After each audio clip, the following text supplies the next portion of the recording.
And yeah, it's all about rising prices, but easing with the inflation data from yesterday. We've seen Nigeria's headline inflation rate recorded another decline as it fell to 32.15%, in contrast to the 33.42% rate recorded in July. According to the latest report from the National Bureau of Statistics, the drop in the inflation rate, which is in line with the forecast by economic think tank Financial Derivatives Company, represents a 1.25% fall on a month-on-month basis. However, it is 6.35 percentage points higher than the 25.8% recorded in the same period last year. Well, to dig deeper into prices now and other matters in the market, we have Mr. Bismarck Rewane, who's the CEO of Financial Derivatives Company, joining me via Zoom. Great to have you on the show. Good morning. Thanks for having me. Yeah, so we see the inflation numbers for August in line with your forecast, but some still say it feels really expensive out there. No, things are expensive, but thank God we got lucky this time. Our forecast was as close as it gets to accurate, but we got lucky. But I think one thing we have to put out there so that everybody knows this inflation data happened at an aberrational period. One, it was before the petrol price increase. Two, the data was taken at the time of the protests. So we saw price of commodities, actually perishable commodities, decline, and we had not felt the impact of the increase in petrol prices. So what we are saying here is that it is good news, but we shouldn't get too excited because the September data is beginning to point to the fact that more likely than not, that we are going to have an increase in the price level. So that's what we are going to see in September. And our forecast and our view is that moderation in inflation is going to be more visible at the end of the year rather than at this time. We had expected it in September, but now it's more likely to happen in December. So I guess it's safe to say with what we're seeing right now, this moderation or easing, do you think it's something that would be sustained or would be short-lived in the short term?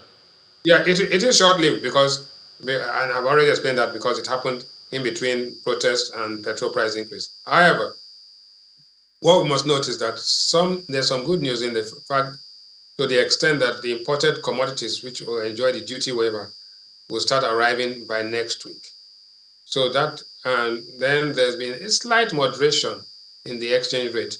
So we're still seeing it at 1650, but hopefully, because the global price of crude has come down to 72, you just alluded to it, Brent at 72, that is at least almost 12 to 14% lower than the price at this time last month. So if that is the case, then we just might, and I don't want to start getting excited, begin to see the fact that the petrol price that we are expecting to actually increase rapidly may begin to moderate. If that happens, then we might be having the effect of the price of the duty waiver on imported commodities is slight stability in the exchange rate, and then also the fact that the global price of crude has actually declined. All those things come together makes us feel a bit good that towards the end of the year we begin to see some moderation in inflation. And talking about moderation at this time, we're expecting the MPC committee. They're supposed to meet this month to decide where rates are going to go now. So looking at this data that we're seeing for August, and that's for July and August, is it something that would make the MPC committee actually feel comfortable? Would they be feeling more dovish a little bit at the next meeting? No, I think, Ladi, I think that there are two other things that will kick in to determine the direction of the MPC decision. One is that tomorrow, the Federal Reserve Bank of New York is going to come up with a decision on interest rates. There's a 50-50 chance that we may have a 50 basis point cut. If we have a 50 basis point cut in interest rates in the US, it means the dollar will weaken.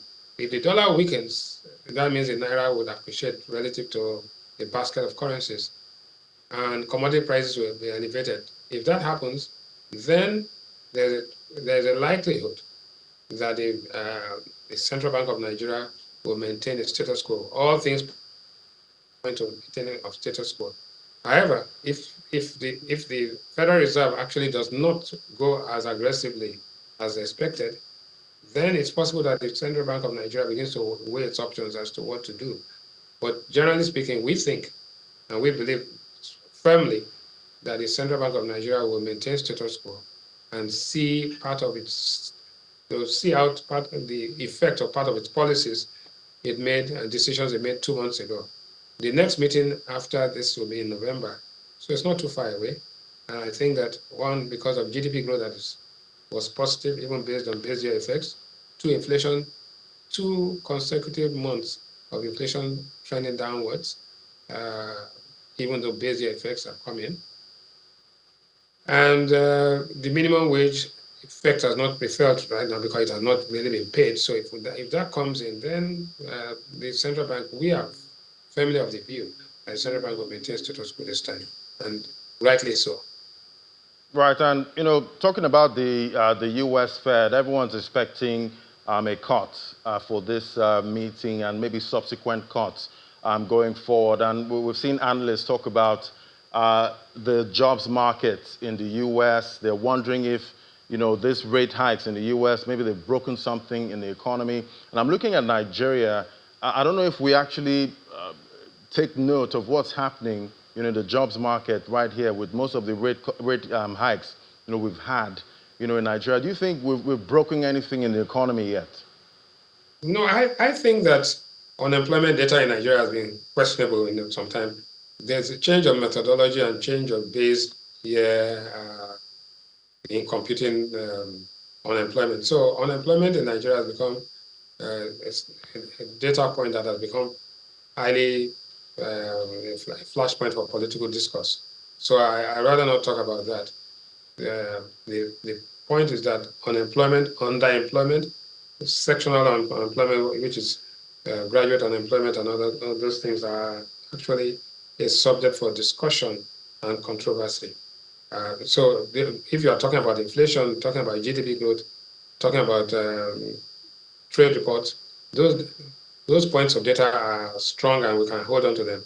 But when it comes to unemployment in Nigeria, it becomes very emotive, and so I would rather not talk about it. But coming back to the US, if there's a drop in US interest rates, which we think will happen, 50 basis points, it means that the mortgage rates paid by Nigeria and by everybody in America will reduce, like it's happening in the United Kingdom.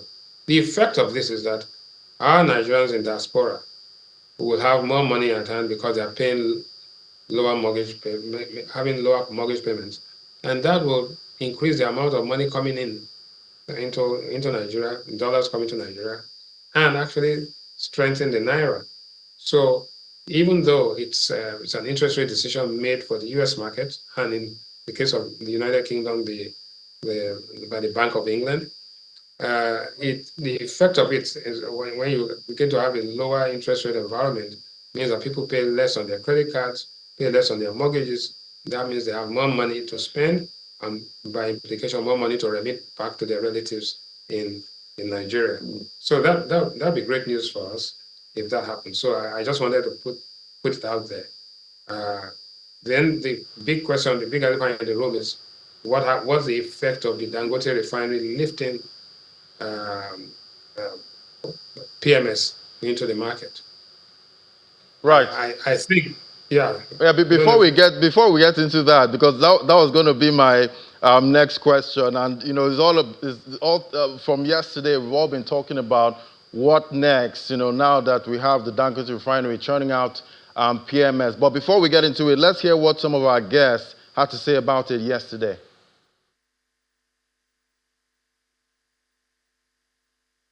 The oil and gas industry in Nigeria is deregulated and it is internationalized, if you ask me, to the extent that local entities operate as though they are operating in line with international pricing mechanisms, particularly for the purchase of crude. So Dangote is a commercial enterprise. It has set up its refinery with commercial financing at a cost. It has also purchased crude oil both within and outside Nigeria in dollars. And so all of this is going to factor into its production cost. So the difference between imported, petrol and the one that is refined in Dangote will just be probably freight and insurance. Based on sections 205 and 206 of the PIA, today, NNPC is the sole buyer of PMS from Dangote Refinery. If NNPC claims that the market is deregulated, number one, it will issue a statement based on FEC approval that the market, based on section 205 and 206, like it did for AGO, is been deregulated. And it will not be the sole buyer. It will allow Ipman, it will allow Moman to come and buy products from Dangote. Why is NNPC the sole buyer? So these are questions we have to interrogate and ask ourselves to understand. And combined with the fact that yesterday there was a huge pomp and pageantry, there was a ceremony that was covered by the Nigerian media and international media, everywhere, press statements, release and acknowledgement, but only 67 trucks took products yesterday. And there is evidence to show, as we speak, that about 193,000 metric tons of products on different vessels are on its way to Nigeria this month. Yeah, so Mr. Ronnie, so many reactions there to this burning issue. Nigerians just want to know how possible it is to actually have affordable fuel in this country. But I've been thinking, Mr. Ronnie, if the naira was, say, 460 naira to the dollar, because we keep hearing everything's benchmarked to the dollar, it's because the naira is weak, that's why we have to pay this much. But if we're at 460 to the dollar, will we have this pricing issues with the PMS? No, I think we should get one thing clear. One, and like the former speakers said clearly, Dangote Refinery, or any refinery for that matter, apart from government-owned refineries, are in business to produce at a profit. Two, they will produce at a price point where their marginal cost equals their marginal revenue. And they will not sell below cost. If not, if they did that consistently, they will go out of business. I think those are fundamental. Secondly, what are Nigerians struggling with today? They're struggling with high price of petrol, unavailability and uncertainty as to when you will get it. Then also about quality.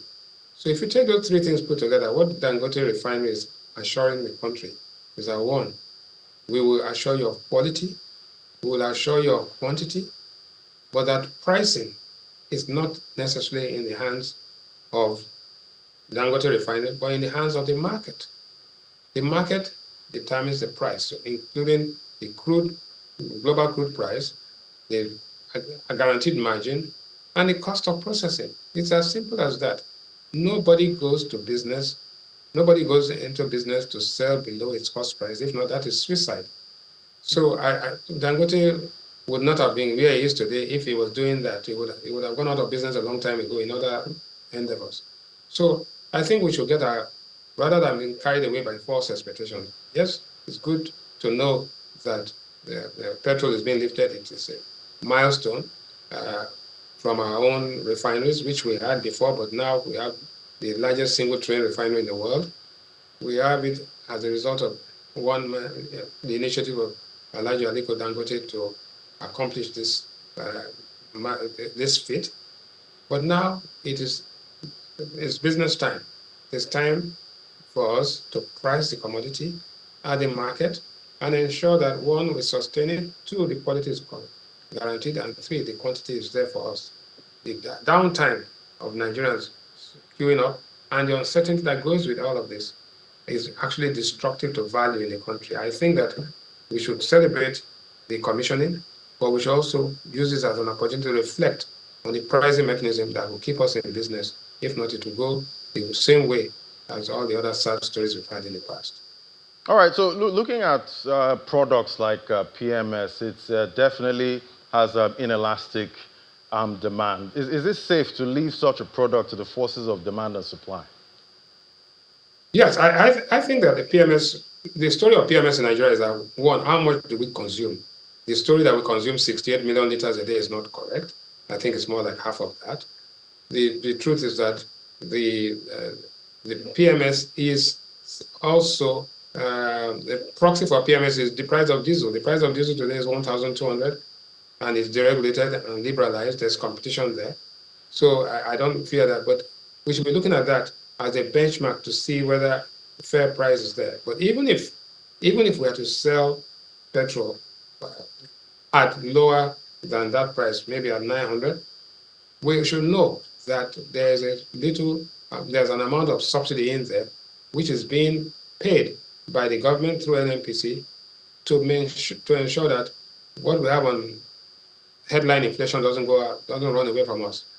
After a while, these things will stabilize and you would have an efficient market, just like there's never any queue, or there's not been any queue for a long time for diesel, there's no queue for kerosene, and there's been no queue for lubricants, because those products are what I call liberalized and deregulated. So we should just ensure that the market becomes more efficient. Um, I think that by this time, next quarter, by the end of this year, we will not be talking about PMS again. The price will be deregulated.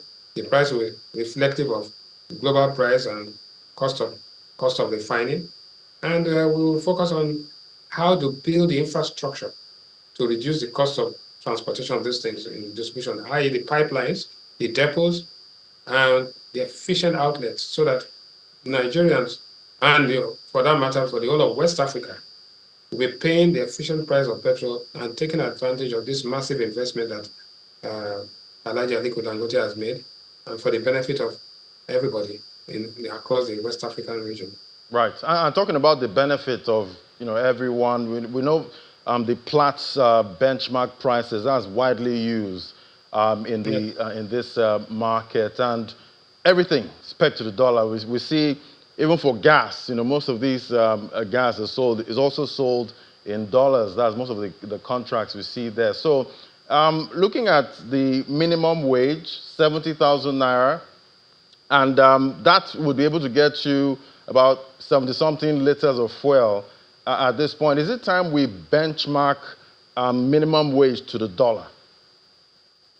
No, I don't think so. You see, our legal tender is naira, and what you are pointing out indirectly is a question of productivity.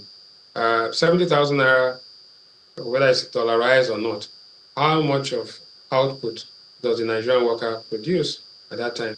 And if not constrained by power supply, water, roads, and all of that. So once we begin to deal with the efficiency of production process and productivity of labor in Nigeria, you'll find that you don't have to have an indexation formula to actually increase the wages tied to inflation, because as productivity increases, inflation begins to decline, and as inflation begins to decline, the welfare and the income of the real disposable income of the people begins to increase. But that, for now, that's very abstract and utopian. The reality is that once we begin to address the problems of growth and productivity and output, you will find that all other things will follow. We've seen this happen recently in Ghana, and we've seen it happen in South Africa. So Nigeria will not be any different. Before I let you go, we still have 4 refineries in Nigeria. Is it time to hand that to the private sector? Yes. We have, look, listen, in business, people make money profitable and they survive. People that lose money go out of business. The government should not be in the business of refining. I think it's quite clear to us that the government-owned refineries have been badly managed. They've been losing money. We are spending money on turnaround maintenance. So it's time to fling them and sell them off. But there are modular refineries which are even slightly more efficient than smaller refineries. So I think that, quite frankly, the aggregate demand and supply for petroleum products in Nigeria will settle the matter. I think that if in reality what we are consuming is only about 32 million liters of PMS and much lower in terms of diesel, then the risk of having excess capacity of refining in the country becomes really high. So I won't be surprised those who are not viable will go out of business and they can be used for other things. while those who are viable, like the Dangote Refinery and the modular refineries, will do well and be able to support the whole of West Africa. Having said that, we should know that excess capacity in Nigeria is not necessarily excess capacity in the whole of West Africa and Central Africa. So I think that even our moribund refineries, which are being resuscitated, might even have a place in the market to support other less privileged African countries. But I think that there's a big advantage. And before I go, I wanted to touch on something. You saw the price of tomatoes has come down by 50%, and the price of palm oil has come down by 12.5%. At the same time, simultaneously, we are seeing the price of rice increase, and we see the price of noodles actually decline. So what it tells you is that inflation is a basket of commodities, depending on seasonality, depending on the cost push and demand pull factors. No, all prices don't move in the same direction at the same time. There are many factors going in. So, Right. Thank you you so always much. talk about tomatoes. Now you have a 50% drop in the price of tomatoes. Yeah, so definitely after the show, I'll go give my wife some money to go to the market since those prices are coming down. Thank you so much, Mr. Rewane. Always a delight to have you. Thank you. Thank you very much for having me.